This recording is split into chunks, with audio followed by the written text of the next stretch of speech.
أما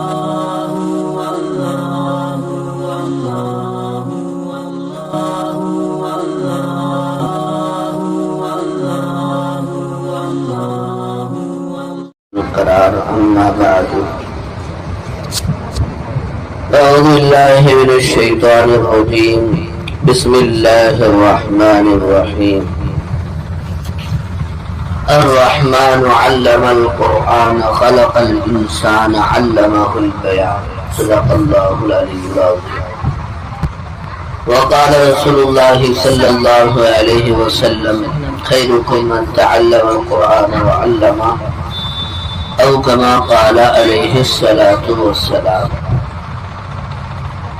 قابل صد احترام ناظم صاحب مدرسہ عائشہ نسوان پستاپور، معلمات جامعہ حاضہ، عزیز طالبات و سرپرست خواتین، اللہ رب العزت کا ہم سب پر بے پناہ فضل و کرم اور احسان ہوا، اس نے ہم کو مسلمان بنایا، سرکار دو عالم صلی اللہ علیہ وسلم کی امت میں پیدا فرمائے اور قرآن جیسی عظیم الشان کتاب عطا فرمائی۔ آج ہم سب کے لیے بڑی مسرت اور فرحت اور خوشی کی بات ہے کہ ہمارے اس مدرسے میں، مدرسہ عائشہ نسوان پستاپور میں 3 طالبات نورانی قاعدہ مکمل کرنے کے بعد ناظرہ قرآن مجید کا آغاز اور شروعات کرنے کے لیے جا رہی ہیں۔ یہ بہت مبارک موقع ہے۔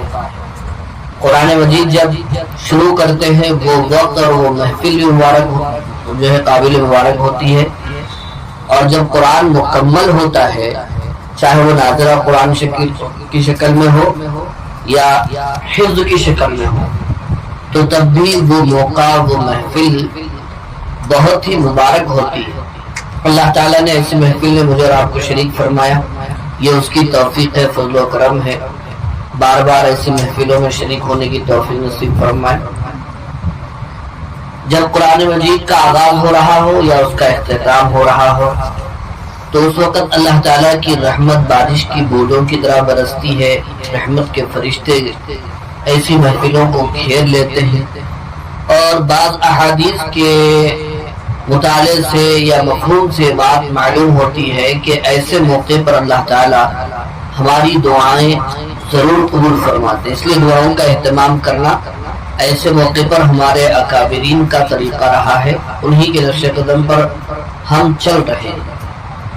میں یہ سمجھتا ہوں اور کہتا بھی ہوں کہ اس سے بڑی محفل دنیا میں کوئی اور قائم نہیں ہو سکتی، اور اس سے بڑی خوشی بھی کوئی نہیں ہو سکتی کہ اللہ کے کلام کا آغاز ہو۔ تو اس لیے دنیا کی کوئی بھی دعوت ہو، کوئی بھی تقریب ہو، کوئی بھی محفل ہو، کوئی بھی مجلس ہو، وہ بات کی ہے، اور یہ محفل اس سے پہلے سب سے بڑی محفل اور مجلس ہے، اس کا خاص اہتمام کرنا چاہیے۔ آج مسلمان اس کا اہتمام نہیں کر رہے ہیں۔ مرد حضرات تو مرد حضرات ہیں، خواتین اور مائیں بہنیں غیر ضروری چیزوں کا بہت ہی ضروری اہتمام کرتی ہیں، جیسے چھوٹی چھوٹی دعوتیں ہیں جن پر کوئی ثواب کا وعدہ نہ قرآن میں ہے نہ حدیث میں، چھٹی کرنا، چلے کرنا، جمعگیاں کرنا، برسیاں کرنا، آپ بتا دیں اس کے اوپر کتنا ثواب ملے گا؟ ثواب تو کچھ ہے ہی نہیں، الٹا اللہ تعالیٰ کی پکڑ ہے۔ لیکن اس محفل کا اہتمام ہم کریں گے تو اس پر ہمیں ثواب بھی ملے گا، اور اس سے خوشی بھی جو حاصل ہوگی وہ جائز خوشی ہوگی، بہت بڑی خوشی ہوگی۔ تو اس لیے ایسی محفلوں کا، مجلسوں کا، دعوتوں کا، تقریبات کا خوب اہتمام کرنا چاہیے، تاکہ امت غیر ضروری چیزیں چھوڑ دے اور ضروری چیزوں میں لگ جائے۔ بولیے یہ خوشی کی بات ہے یا نہیں ہے؟ ہماری مائیں بہنیں دوسرے رسوم و رواج بڑے اہتمام سے کرتے ہیں یا کرتی ہیں۔ سال 2 سال کے بعد نئی دلہن دلہا گھر ملنے کے لیے آ جائے تو وہ پہلی مرتبہ آئے، خالی کیسا جاتے، توال تو بھی اڑانا، بلوز تو بھی ہاتھ میں اور یہ کرنا، اور برتن میں چاول پہ کھوپرا، کھوپرے میں پان، چھالیا، کتھا، مٹھی، دھول، پھر اس کے اوپر 151 روپے، وہ تو نہیں چڑھ رہے ہوں گے، یہ ہمارے زمانے کی بات ہوں گی، اب تو 551 چڑھ رہے، کیا چڑھ رہے نہیں معلوم، رکھ کے بھیجا۔ اور کہیں بھی دعوت میں جانا رہا تو خالی کیسا جانا جی، اس کو بھی ہاتھ میں رکھنے ہونا نا۔ اب گھر والے بولے نہیں ہے پیسے ہو تو میں بھی دعوت میں نہیں جاتی، لیکن یہی کام جو ہے اللہ تعالیٰ کی کتاب جب ہم شروع کرتے ہیں تو ہمارے سرپرست، چاہے وہ مرد حضرات ہو، عورتیں ہو، بچوں کی ہمت افزائی کے لیے نہ کوئی انعام دیتے ہیں، نہ کوئی ان کو کپڑے سلاتے ہیں، نہ شادگوشی ہوتی ہے، نہ دوپٹے اڑائے جاتے ہیں، نہ ان کے ہاتھوں میں پیسے رکھے جاتے ہیں۔ جب خیال نہیں آتا بچے قرآن شروع کر رہے ہیں اتنی محنت سے، ہم ان کی حوصلہ افزائی کرنا، پیسے دے گئے تو اور بھی اچھا پڑھتے ہوں گے، اور بھی 4 لوگ کا سبق لیتے ہوں گے۔ جب یاد نہیں آتا، شیطان ہمارے ذہنوں سے ڈیلیٹ کر دیتی ہے، ساری چیزوں کو ڈیلیٹ کر دیے۔ اگر ہم یہ ماحول بنائیں گے تو ہمارے بچے اچھا پڑھیں گے، ان بچوں کو دیکھ کر کے اور بھی بچے پڑھیں گے۔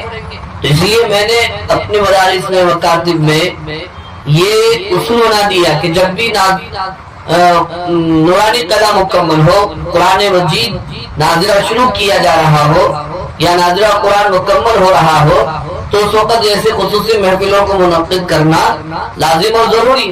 ہم نے اپنے معلمات کو، معلمین کو تاکید کی ہے کہ اگر آپ کا بچہ، آپ کا شاگرد یا شاگردہ اس طرح جو ہے ناظرہ مکمل کیا ہے یا ابتدا کرنے کے لیے جا رہا ہے تو آپ آفس میں اطلاع دے دیں، سرپرستوں کو اطلاع دے دیں آپ، تو یہ چیزیں لازم جو ہے، اس سے ہمارے بچوں کی ترغیب ہوتی، ماحول بنتا ہے۔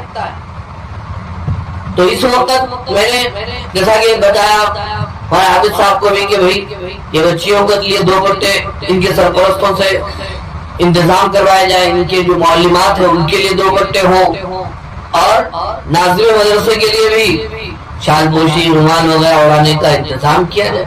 یہ حوصلہ افزائی، یہ بچے اب نہیں کریں تو کب کریں گے؟ جب پڑھ کے نکل جاتے، اس کے بعد تو یہ ہم لوگوں سے مل بھی نہیں سکتے، کیونکہ ہم طالبات سے حد تک ہی تعلقات رکھ سکتے ہیں، اس کے بعد نہ شریعت اجازت دیتی، نہ ماحول اس کے لیے سازگار ہوتا ہے۔ جبکہ ہمارے بزرگوں نے، بڑوں نے بیان فرمایا کہ اپنے بڑوں سے تعلقات جو ہے رکھنا چاہیے، اصلاحی تعلقات رکھنا چاہیے۔ بہرحال اب زیادہ دیر ہم گفتگو نہیں کر سکتے، ہماری یہ بچیاں ہمارے سامنے ہیں۔ میں یہ کہتا ہوں کہ بھائی آپ قرآن شروع کرنے کے لیے جا رہے ہو، قرآن لے کے ہے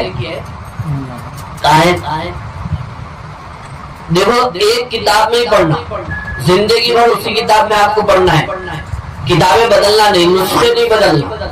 قرآن مجید کے کئی نسخے ہیں، کئی کتابیں کئی تحریروں میں لکھی ہوئی ہیں انداز سے، تو آپ ایک قرآن خرید لیں، پھر اسی قرآن میں زندگی بھر آپ پڑھتے رہیں، آپ کے لیے سہولت ہوگی۔ 13 سطر میں پڑھے تو 13 سطر میں پڑھے، 15 سطر میں پڑھے تو 15 سطر میں پڑھے، آپ کے لیے اس میں سہولت ہے۔ تو آپ جب اللہ تعالیٰ کا کلام قرآن مجید پڑھنا شروع کر رہے ہیں تو چند چیزیں معلوم کرنا یا یاد رکھنا ضروری۔ سب سے پہلے قرآن مجید کا ادب اپنے سینوں میں بٹھائیں، لا یمسہ الا المطہرون، بغیر وضو کے قرآن مجید کو نہیں چھو سکتے، وضو کا اہتمام کریں۔ اور دوسری بات یہ ہے کہ قرآن مجید کی طرف نہ پیٹ کی جائے، نہ پیر کیے جائے، نہ قرآن مجید کے اوپر سے اگلا جائے۔ قرآن مجید کے اوپر دوسری کوئی چیز، کوئی کتاب نہ رکھے۔ درسگاہ کا احترام کریں، ادب کریں، اہتمام کریں، پڑھانے والوں کا ادب احترام کریں، مدرسے کے ذمہ داروں کا ادب احترام کریں، اور اسی طرح اپنے ماں باپ کا ادب احترام کریں۔ یہ اس لیے کہ سارے آپ کے پڑھنے کے ذرائع ہیں، آپ کے پڑھنے کے لیے معاون و مددگار۔ اگر ہم ان کا احترام نہیں کریں گے، ان کا شکر ادا نہیں کریں گے، تو پھر غداروں کی لسٹ میں آ جائیں گے، نافرمانوں کی لسٹ میں آ جائیں گے، اس سے زندگی میں بے برکتی آتی ہے۔ اسی طرح قرآن مجید کو تجوید کے ساتھ، اجراء قواعد کے ساتھ پڑھنے کی کوشش کریں، زیادہ سبق لینے کی چکر میں نہ پڑے، اچھا پڑھنے کی کوشش کیا کریں۔ مین جو اچھا، میں نے اپنے اغراض و مقاصد میں سب سے پہلا مقصد یہ لکھ دیا ہے کہ مدارس اور مکاتب چلانے کا ہمارا مقصد کیا ہے؟ امت کو قرآن مجید اس انداز سے پڑھانا ہے کہ امت صحیح طور پر قرآن مجید پڑھے اور ائمہ حرم کے لب و لہجے پر آ جائے. یہ ہمارا مقصد ہے. تو آپ لوگ یوٹیوب دیکھتے ہیں اور اس میں بہت ساری چیزیں آپ سیکھتے ہیں. یوٹیوب سے کھانا پکانا ہے، ڈیزائن ہے، گھر کو سجانا سنوارنا ہے، بیوٹی پارلر کی چیزیں سب سیکھتے ہیں. اس سے آپ اس سے فائدہ اٹھائیں تو قرآن مجید بھی ریکارڈنگ لگائیں، اس کے اندر ائمہ حرم کا نام اس کے اندر لکھیں آپ، تو وہ قراتیں آئیں گی. اسی انداز سے آپ کو قرآن مجید پڑھنا ہے. تو اچھا پڑھنا ہے، لب و لہجہ اچھا بنانا ہے. خیرکم من تعلم القرآن وعلمہ، اللہ کے نبی نے فرمایا تم میں سب سے بہتر وہی جو قرآن سیکھے اور سکھائے. سورہ مزمل میں اللہ نے بیان فرمایا اپنے نبی سے ورتل قرآن ترتیلا، قرآن کو نبی ترتیب سے پڑھیے، رک رک کر پڑھیے، ٹھہر کے پڑھیے، صاف صاف لفظوں میں پڑھیے، مخارج کے ساتھ پڑھیے، قواعد کے ساتھ پڑھیے، عمدہ آواز کے ساتھ پڑھیے. عمدہ آواز اللہ تعالیٰ کو مقصود اور مطلوب ہے. تو یہ ساری چیزیں اپنی معلومات کا ادب و احترام کریں آپ. یہ اور جو خواتین ان کی سرپرست خواتین آئی ہیں ان سے بھی گزارش ہے کہ اپنے بچوں کو پڑھنے کے لیے ماحول سازگار کریں، ان کو گھر میں پڑھنے کے لیے بنائیں، جو بٹھائیں. دعا کیجیے کہ اللہ تعالیٰ ہمیں سنتوں کا اہتمام کرنے کی توفیق عطا فرمائے، نمازوں کا اہتمام کرنے کی توفیق عطا فرمائے، گناہوں سے بچنے کا اہتمام ہمیں نصیب فرمائے. اب یہ مدرسہ آپ کا یہ عائشہ رضوان کے نام سے اس کی بنیاد ڈالی گئی یہاں پر، تاکہ بستاپور اور اس کے اطراف وطناب اور دیہات کی ساری بچیاں یہاں آ کر کے علم دین حاصل کرے، قرآن پڑھے، حدیث پڑھے، بزرگان دین کی کتابیں پڑھیں. اصل یہی چیز ہے، یہی سرمایہ ہے جو ہمارے ساتھ آنے والا ہے. پیسے دولت کوئی چیز ساتھ آنے والی نہیں، ساتھ آنے والی یہی چیزیں. اس لیے آئندہ سال کے لیے آپ اور بچیوں کی تشکیل کریں تاکہ وہ بچیاں اور وہ بیٹیاں یہاں مدرسے میں آ کر کے داخلہ اور ایڈمیشن لیں. یہ ہماری اس بات کی کوشش ہے. بہرحال دعا فرمائیے اللہ رب العزت سے اللہ تعالیٰ ہمیں کہنے سننے سے عمل کی توفیق عطا فرمائے. میں یہ بچیوں کو دعا پڑھاؤں گا، پھر اس کے بعد سورہ فاتحہ پڑھواؤں گا، اسی سے ان کا آغاز بھی ہو جائے گا انشاءاللہ.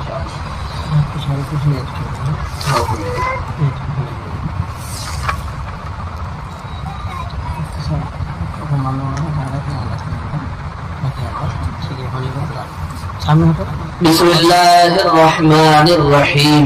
بسم اللہ الرحمن الرحیم. رب یسر رب یسر ولا تعسر ولا تعسر وتمم بالخیر وتمم بالخیر وبک نستعین وبک نستعین یا فتاح یا فتاح رب زدنی علما.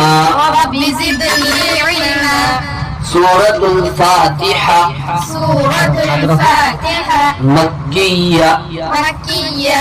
أعوذ بالله من الشيطان الرجيم. أعوذ بالله من الشيطان الرجيم. بسم الله الرحمن الرحيم.